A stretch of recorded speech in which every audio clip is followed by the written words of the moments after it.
கோட்ட பொறியாளர் அலுவலக வளாகத்தில் சாலை பணியாளர்கள் சமையல் செய்து சாப்பிட்டதால் பரபரப்பு ஏற்பட்டது.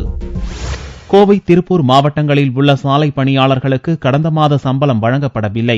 இதை கண்டித்து சாலை பணியாளர்கள் வெள்ளியன்று இரவு 7 மணிக்கு தேசிய நெடுஞ்சாலை உதவி கோட்ட பொறியாளர் அலுவலகத்தில் உள்ளிருப்பு போராட்டம் நடத்தினர். இந்நிலையில் பிரதான வாயிலை பூட்டிவிட்டு சென்றதாக தெரிவித்த போராட்டக்காரர்கள் கோட்ட அலுவலக வளாகத்திலேயே சமையல் செய்து சாப்பிட்டு தங்கள் போராட்டத்தை தொடர்ந்தனர். நெடுஞ்சாலைத்துறையுடைய நிர்வாகமும் தமிழக அரசாங்கமும் எந்தவித தலையீடும் இல்லாத நிகழ்ச்சி என்பது சாலை பணியாளர் மத்தியில் ஒரு கலக்கத்தை ஏற்படுத்துகிற நிகழ்ச்சியாக இருக்கிறது.